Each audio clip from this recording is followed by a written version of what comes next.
Kasi nga meron talaga siyang pinupuntahan sa school na yan. Hello, sexy! Ngayong araw nga ay susunduin namin tong aming panganay sa kanyang school dito sa Gentry. Kasama nga rin namin tong bunso namin kasi nga wala magbabantay sa kanya sa bahay. Alam nga naman, bantayan niya yung sarili niya. Charis. Gustong gusto nga rin sumasama na itong bunso namin sa pagsusundo sa ate niya kasi nga meron talaga siyang pinupuntahan sa school na yan. Kapag nga sinasabi na namin susunduin namin yung ate niya sa school at pupuntahan rin namin yung gustong gusto niyang puntahan sa school na yun, ay talaga naman nagkakandara pa yan.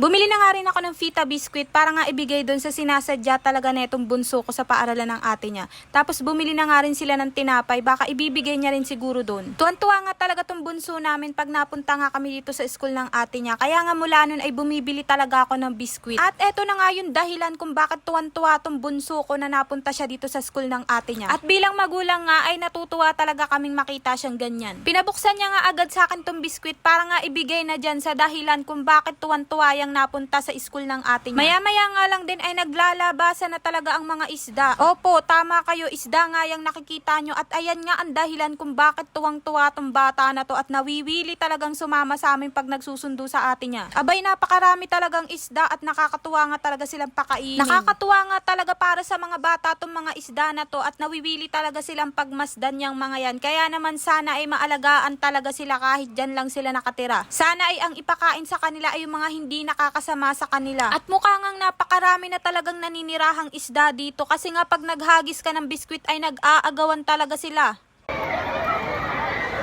Ito ang pinagtitirhan ng mga isda ay parang fountain siya before. Siguro, hindi ako sure. Nasa gitna nga siya, tas pabilog siya. Tapos yung gilid niya nga ay ginagawang upuan ng mga nanay na naghihintay sa mga anak nila. Kaya nakakalibang talaga. Noong una nga, hindi ko talaga alam na may isda dito. Pero nga nung tumambay kami dito ni Dame, ay nung matagal-tagal na kami dyan, parang biglang may gumalaw sa tubig. Kaya nga nagulat ako. Nung may hinulog nga ako, ay talaga nakita ko ang mga isda at natuwa talaga ako. Kaya nga mula noon ay nagdadala na talaga kami ng biskwit. Kasi nga nakakalibang talaga silang pagmasdan habang nag-aagawan sa biskwit. Tapos tuwan-tuwa pa tong bunso namin. Kaya naman hindi ka talaga maiinip kahit maghintay ka ng ilang minuto rito. Kasi nga nakakatuwa talagang pagmasdan tong mga isda na to at napakarami nila. Hindi ko nga alam kung anong uri ng isda to. Naalala ko nga na may isang nanay rito na tuwan-tuwa rin siyang pagmasdan. Tapos ang sabi niya nga daw tilapia yan. Ang kulit nga nung nanay na yun kaya naman natawa na lang talaga kaming dalawa. Kung pakakainin nga tong mga isda na to, siguro yung mga malalambot lang na biskwit o kaya yung mga mabilis matunaw or yung mga tinapay. Hindi siguro sa kanila pwede yung mga matitigas na biskwit kasi nga maliliit lang talaga sila. At tingnan nyo naman ang sayang dulot ng mga isda na to dito sa mga bata na to. Maya-maya nga lang din ay labasan na netong panganay namin at nakita ko na nga siya sa taas na pababa na nga rin.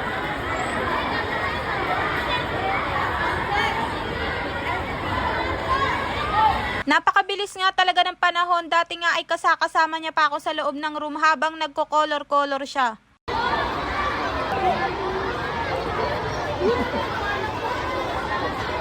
Kapag nga ganito nagsusundo kami ay kumakain na nga rin kami ng mga tuhog-tuhog dyan. Siguro buwan na talaga nung huling kumain ako ng fishball. Kaya naman nung nakita ko to dun sa bata ay sabi ko talaga fishball ang kakainin namin. Sa totoo lang nagkikrave talaga ako sa hotcake. Kaso nga pinangunahan na itong fishball na ang tagal ko na ngang hindi nakakain. Dito nga kami sa likod ng school lumabas. Kaya nga iikot pa kami dun sa harapan kasi nga dun nakapark yung motor. Ang daming ang tuhog-tuhog dito kaya hindi ka naman talaga makakalabpas pag nadaanan mo.